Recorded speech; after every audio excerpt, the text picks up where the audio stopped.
안녕하세요. 결혼한 지 반년 만에 시댁 살림살이 죄다 휩쓸어서 집 나온 30대 여성입니다. 진짜 제 얼굴에 침 뱉기 같을까봐 어디 가서 말도 못했는데 아무래도 결혼 사기를 당한 게 아닌가 싶을 정도로 억울해 죽겠어요. 마음 같아선 진짜 고소라도 하고 싶은데 친정 부모님은 그래도 이쯤에서 그만하고 잊어버리는 게 낫다고 고소하고 그쪽에서 질질 끌면 그것도 그것대로 답이 없다며 저를 말리시네요. 진짜 제가 미쳤다고 이 결혼을 왜 했던 건지 생각할수록 분통이 터집니다. 저는 사실 결혼 생각이 없었어요. 대학교를 졸업하자마자 목표하던 회사에 입사를 했는데 회사 생활이 제 적성에 잘 맞았거든요. 그래서 만사 제쳐놓고 회사 생활을 제 생활 1순위다 생각하며 몇 년을 보냈습니다. 다행히 능력도 있었고 나름대로 성과도 인정받아 같이 입사한 동기들에 비해 승진도 빨리 했어요. 커리어우먼의 삶, 바로 제가 꿈꾸던 그런 생활이었죠. 그런데 2년 전 가장 친한 친구가 시집을 가면서 제 나름대로 충격 아닌 충격을 받았습니다. 제 친구도 저 못지않은 일 중독자였고 그래서 솔직히 저처럼 결혼 생각은 없는 줄 알았거든요. 그런데 어느 날 갑자기 연애를 한다고 하더니 1년도 안 돼서 시집까지 간다고 하니까 뭔가 묘한 배신감도 들고 걱정이 되기도 하고 그렇더라고요. 웃기죠? 아무튼 그러고 나서 솔직히 이렇게 살면 안 되겠다 그런 생각이 들대요. 그래서 가까운 몇몇 사람들에게 혹시 주변에 괜찮은 사람, 나랑 어울릴 것 같은 사람이 있으면 소개 좀 시켜달라고 했어요. 당장 결혼하고 싶다, 시집가고 싶다 그런 건 아니었지만 그래도 연애라도 해볼까 하는 생각이에요. 그리고 다행히 얼마 지나지 않아 소개팅이 정말 줄줄이 잡히기 시작하더라고요. 그땐 솔직히 좀 내가 미쳤지 왜 그런 소리를 하고 다녔을까 싶을 정도였어요. 평일에 빡세게 일하고 주말에 쉬어야 되는데 이게 뭔 일인가 싶었거든요. 그래도 제가 먼저 해달라고 했던 소개팅이라 싫다 소리도 못하고 그렇게 주말이면 도살장 끌려가는 소마냥 소개팅 자리에 나가기 시작했습니다. 그리고 소개팅을 주선해준 지인들에겐 미안한 말이지만 어쩜 그렇게 눈에 들어오는 사람이 하나 없던지 제가 주제에 맞지 않게 눈이 높았던 걸 수도 있고요. 아무튼 시간이 갈수록 정말 후회막심이었어요. 내가 귀한 주말에 왜 이러고 있나 싶은 게. 그래서 더는 안 되겠다 못하겠다 싶어서 8번째 소개팅을 하던 날 오늘도 허탕치면 연애고 나발이고 포기라고 마음을 먹었었거든요. 그런데 바로 그날 남편을 만나게 되었네요. 약속 장소에 나가니 한눈에 봐도 긴장한 듯한 남편이 먼저 도착해 저를 기다리고 있었습니다. 그리고 저는 이미 앞서 여러 번의 소개팅을 했던 탓에 어떤 대화가 오가게 될지 예상하며 제 나름대로 남편을 이리저리 재보느라 정신이 없었고요. 그런데 남편이 대화를 끌어나가는 방식은 앞선 사람들하고는 전혀 달랐어요. 예측할 수 없었고 재미도 있었죠. 그리고 다행히 남편도 제가 마음에 들었는지 헤어지면서 바로 다음엔 언제 보겠냐며 자연스럽게 약속을 잡는데 그냥 그런 능글맞은 성격도 마음에 들었네요. 이후로 저희는 한 달 가까운 시간 동안 서로를 알아가는데 집중했어요. 남편은 저보다 2살이 많았고 이미 34이라는 적지 않은 나이였기에 결혼을 전제로 한 연애 상대를 찾고 있다고 했죠. 그리고 지금 돌이켜 생각해보면 제 눈에 콩깍지가 단단히 씌어있긴 했는지 저는 사실 결혼 상대를 찾고 있던 건 아닌데 저도 모르게 저도 그렇다고 했답니다. 그래서 저희는 연애를 시작했고 말이 씨가 된다더니 정말 1년 만에 결혼까지 약속하게 되었다니까요. 그런데 남편에게 프로포즈를 받고 처음 시댁에 인사를 드리러 갔던 날 저는 생각지도 못한 이야기를 듣게 되었습니다. 아버님이 하시는 말씀이 지금 저희가 결혼을 하면 금전적으로는 한 푼도 지원해 주실 수 없다고 하셨거든요. 아버님 말씀으로는 아들이 그러니까 저희 남편이 이렇게 갑자기 결혼하겠다고 나올 줄 몰랐기에 당신이 준비를 해놓을 수가 없었다며 결혼식을 1년 정도 미루던가 아니면 저희 둘이 알아서 신혼집을 마련해라 하셨죠.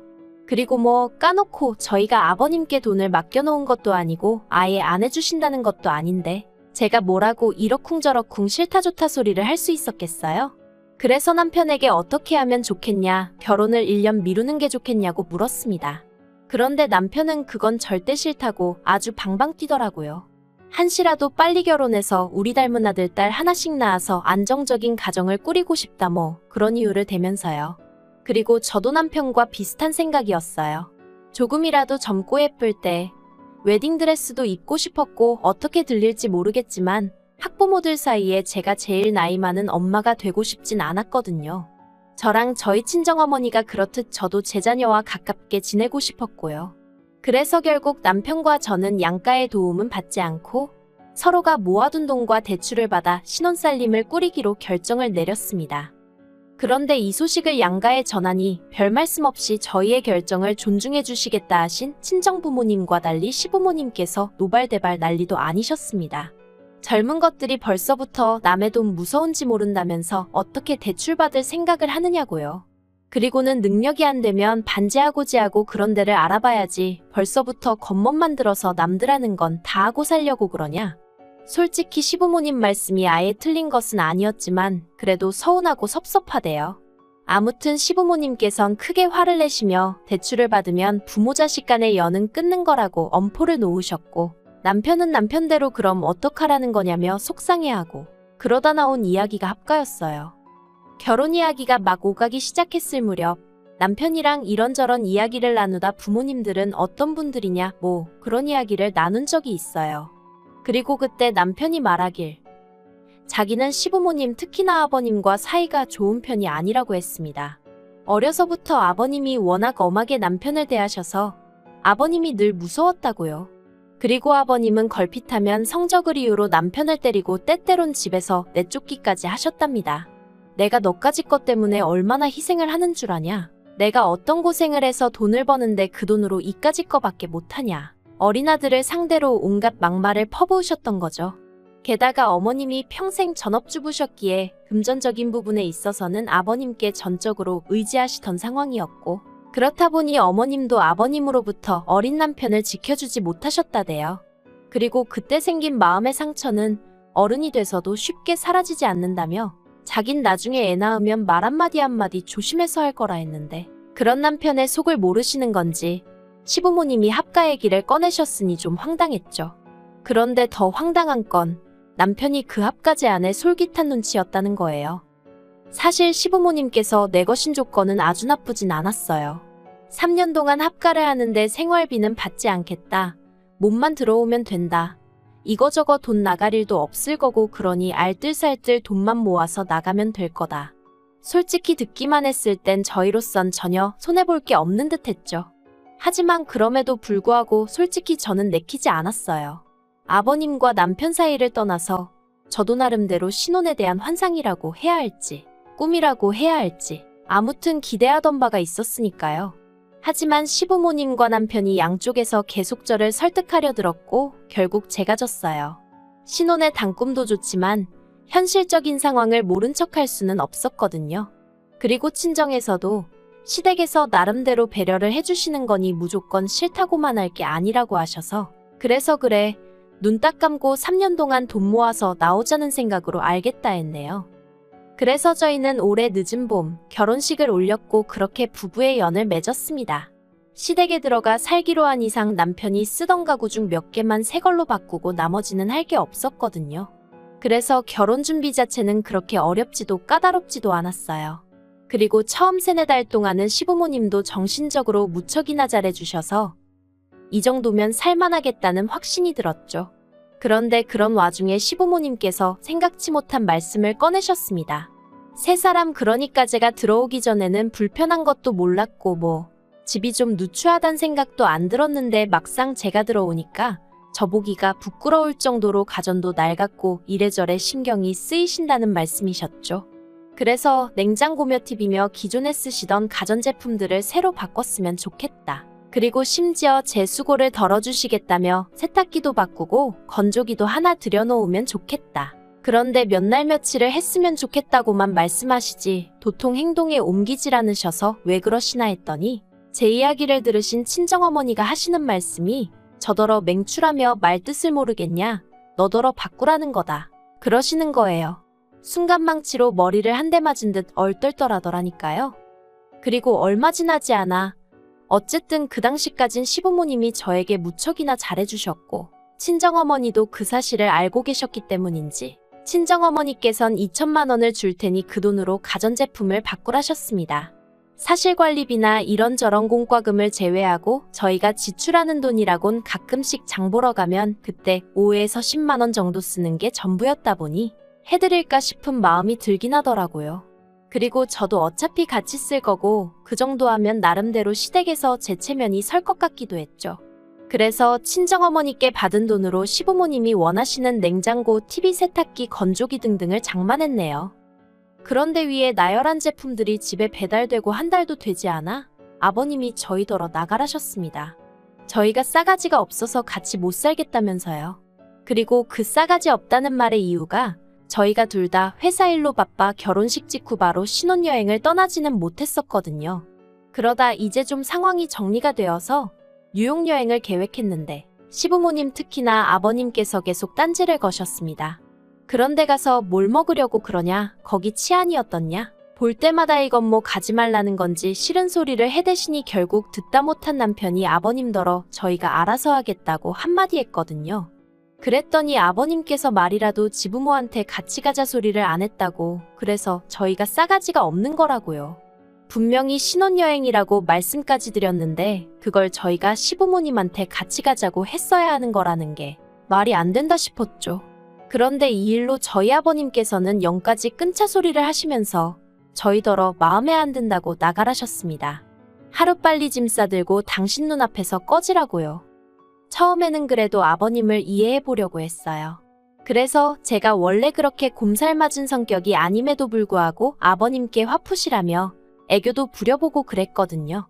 그런데 아버님이 저를 무슨 투명인간 보듯이 하시고 요즘 말로 정말 개무시를 하고 지나가시는 일이 반복되니까 저라고 기분이 좋을 리가 없었죠. 그래서 제가 어머님께도 도움을 요청했습니다. 어머님이 아버님과 저희 사이에서 중재를 좀 해주시면 안 되겠냐고요. 그런데 어머님은 정말 말 그대로 나 몰라라 하시면서 너희가 잘못한 거니 너희가 알아서 해라, 나도 중간에서 불편해 미치겠다는 말씀만 하시더라고요.